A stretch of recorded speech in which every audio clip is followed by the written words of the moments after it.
ನೋಡ್ರಿ ಆಗೋದು ಬಿಡೋದು ಬಿಟ್ಟು ದೇವ್ರ ಇಚ್ಛಾ. ರಾಜ್ಯ ನೋಡಿ ಹೈಕಮಾಂಡ್ ನೋಡಿ ಜಗತ್ತಿನಲ್ಲಿ ಒಂದು ಬಲಿಷ್ಠವಾದ ಪಾರ್ಟಿ ಇದು, ಜಗತ್ತಿನಲ್ಲಿ, ಭಾರತ ಎಲ್ಲ. ಅಂತ ಹೈಕಮಾಂಡ್ ಟ್ವಿಸ್ಟ್ ಮಾಡಿ ಸ್ವಲ್ಪ ಕಟ್ ಅಂಡ್ ಪೀಸ್ ಮಾಡಿ ವಿಡಿಯೋ ಪ್ರದರ್ಶನ ಮಾಡಿದಾರೆ ಅಲ್ಲಿ. ಅದಕ್ಕೋಸ್ಕರ ಸ್ವಲ್ಪ ಕೊಟ್ಟಾಗ ಸಮರ್ಥ ಉತ್ತರ ಕೊಡ್ತೀವಿ. ನೀವು ಅದನ್ನ ನಾ ಹೇಳ್ಬಾರ್ದು,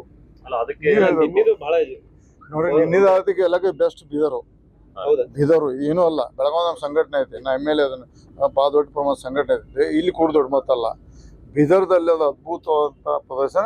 ಅದನ್ನ ಸಹಿತ ನಿಮ್ಮ ಮೀಡಿಯಾದ ಕೆಲವೊಂದು ಮೀಡಿಯಾದ್ರ ಕೈ ಮಿಗಿಲಾಸ ಅಂದ್ರೆ ಎಲ್ಲಿ ನನಗೆ ಗೊತ್ತಿಲ್ಲಪ್ಪ. ಕೈ ಬಡ್ದಾಡತ್ತೆ ಟಿವಿ ಬತ್ತು, ನಮಗೆ ಗೊತ್ತಿಲ್ಲ. ಅಲ್ಲಲ್ಲ ಅದಲ್ಲ ನಿಮ್ಮ ಮೀಡಿಯಾದ್ರ ಪಾಪ ಹೆಣ್ಕಾಚಾರ ಒಂದು ವಿಡಿಯೋ ಐತೆ, ಇಲ್ಲಿ ಐತೆ. ಅವಂದು ಅಪ್ಪ ಮಕ್ಕಳು ಬ್ಲ್ಯಾಕ್ ಅವ ಬಿದ್ದಾನ. ಆಯ್ತು ಅನ್ಬೇಕು ನೋಡ್ರಿ, ಇಲ್ಲಿ ಐತೆ ಕಡೆ ಹತ್ತದಿಲ್ಲ ಸ್ವಲ್ಪ. ಅವ್ರ ಹೆಣ್ಕಾಚಾರ ಪಾಪ ಒಳ್ಳೆ ಮನುಷ್ಯ, ಅದಕ್ಕೆ ಪಾಪ ಅದಕ್ಕೆ ಅನಿವಾರ್ಯ ಅದಾವ. ಯಡಿಯೂರಪ್ಪನ ಜೋಡಿ ಹೋಗ್ಲೇಬೇಕಾದಂತ ಪರಿಸ್ಥಿತಿ ಅವಾಗ. ಆ ಮೊಬೈಲ್ ಮತ್ತು ಮೊಬೈಲ್ ಅದ್ರ ಐತಿ, ನಾ ಕೊಡ್ತೇನೆ ಮತ್ತೆ ಕೊಡ್ತಾನ. ಯಾರು ರೇಣುಕಾಚಾರ್ಯ ಒಳ್ಳೆ ಮನುಷ್ಯ, ಅಲ್ಲಿ ಆ ಅಪ್ಪ ಮಕ್ಕಳ ಸಮರ್ಪಣೆ ಅನಿವಾರ್ಯ ಇದಾವ, ನಮ್ಗೆ ಅನಿವಾರ್ಯ ಇಲ್ಲ.